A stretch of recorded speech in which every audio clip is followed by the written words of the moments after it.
So let's do an example problem that includes friction. All right, so let's say we have a mass m. So I don't know, let's let that mass be 10 newtons.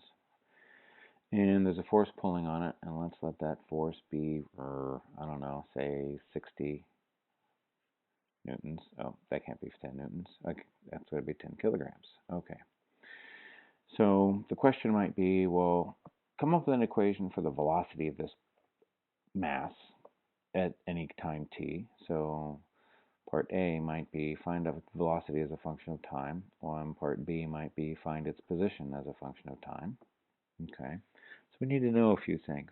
So let's say it starts just after rest. All right, since we talked about the difference between static and kinetic friction in the last video, let's say it's just gotten going. So now this is what we're dealing with. All right, so um, for all intents and purposes, the initial velocity was 0, but it has just started moving.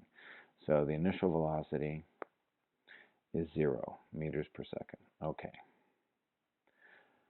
So, well, what we need to do is find out what the net force is. So if we have a, let's see here, free body diagram. So we have a force going to the right of 60 newtons. And we have a friction force to the left, and we need to calculate what that is. So what is it? How do we do that? So the friction force is equal to the coefficient of friction times the normal force. So the normal force, let's see here, if we've got a downward force of, which is its weight, of 100 newtons, because it's 10 times 10 kilograms, that means the normal force will also be 100 newtons, and therefore the frictional force is equal to 0.5 times 100, or 50 newtons. So that's 50 newtons in the opposite direction. Okay, so the net force then is equal to 60 newtons minus 50 newtons, or 10 newtons. So what do we know from that? Well, we can get the acceleration. So what this leads us to is that the acceleration is 1 meter per second squared, right? So the acceleration is equal to the net force divided by the mass, which is 10 newtons divided by 10 kilograms, which gives us 1 meter per second squared. That's nice. So then we can say, okay, that means the velocity at any given time is equal to the initial velocity plus the acceleration times the time. So that's basically going to be, in our case, 0 plus 1 times t. Nice. And the final position equals the initial position plus the initial velocity times time plus 1/2 the acceleration times time squared. We can just let the initial position be 0. The initial velocity is 0. Time is whatever, so that term drops out, and 1/2 of 1 is going to be 0.5 times t squared. So that's its position. So what do we have? So this would give us v equals t, 1t, but normally don't write in the 1, but let's put in 1 right now. And x equals 0, 0, so 0.5 t squared. Okay? Not too bad. So what if the force here is at an angle? All right, let's say we have a crate on the floor,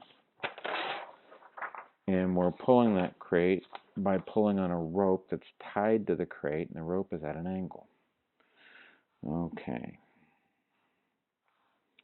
So let's make it again a 10 kilogram crate, but now our force is pulling at an angle of, oh, I don't know, let's make it life easy and make it 30 degrees. And let's let that force again be 60 newtons. Okay? Well, that 60 Newton force, oh, and we still have friction, so not always, but sometimes the diagrams, if there are lines below, it means it's a rough surface, meaning there's friction involved. If there are no lines, it's a smooth surface, meaning there's no friction involved, but that's not always the case, so you can't go by that. But mu, let's let the kinetic coefficient of friction still be 0.5. Okay. So a lot of the things from the last problem would apply, except, so let's see what's going on here. So this force, so there's an upward component that's, so let's see here, little side work over here.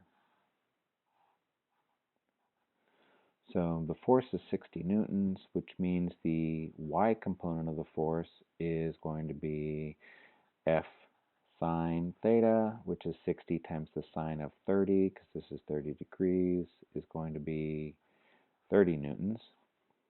And the horizontal component is 60 times the cosine of 30, and that one I don't have in my head quite so readily, so 60 times the cosine of 30 is 52.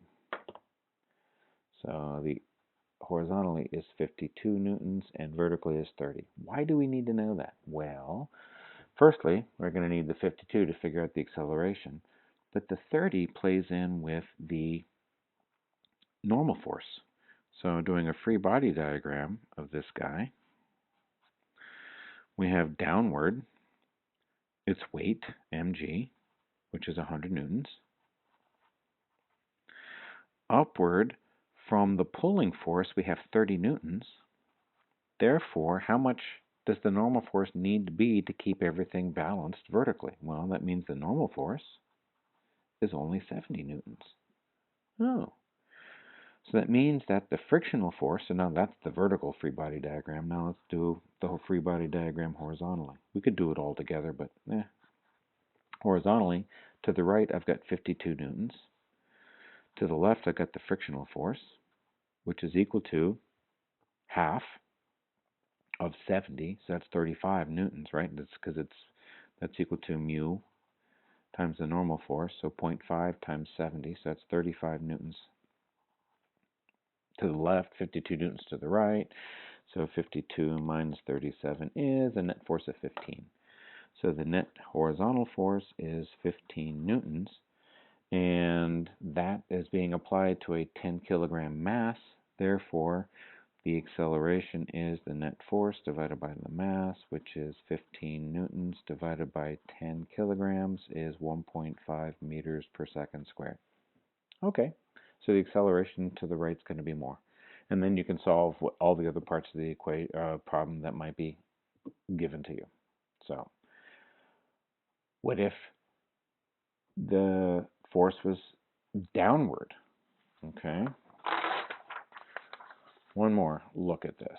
So down at an angle. So let's say it's the classic, I don't know, the box, I'm pushing it along, but it's kind of tall, but I need to bend over and give it some push, and I'm not going to bend all the way over to push it horizontally because I don't get any better action on it. So here's my 10 kilogram mass, and I'm applying a force this way.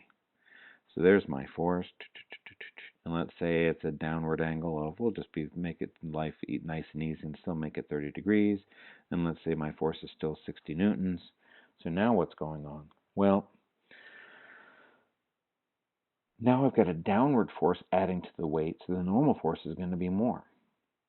I'm going to have a horizontal component, so the horizontal component of my force is going to be the same as it was in the last problem. It's still going to be times the cosine of 30, so that's going to be 52 newtons. That didn't change. But vertically, what's going on, so let's get this going. I've got its weight of 100 newtons, plus I've got another 30 newtons down, because it's now the downward 60 sine 30, so another 30 newtons. So the normal force has to be 130 newtons. So the normal force is going to be so much bigger. So now let's look at the horizontal component of this. So I've got 52 newtons to the right. I have a frictional force, so this is the frictional force, which is the coefficient of kinetic friction times the normal force.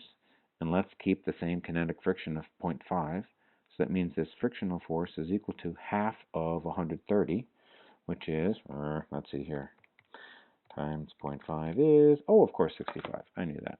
So 65 newtons. Guess what? This thing, if it was moving, is going to slow down and come to a stop.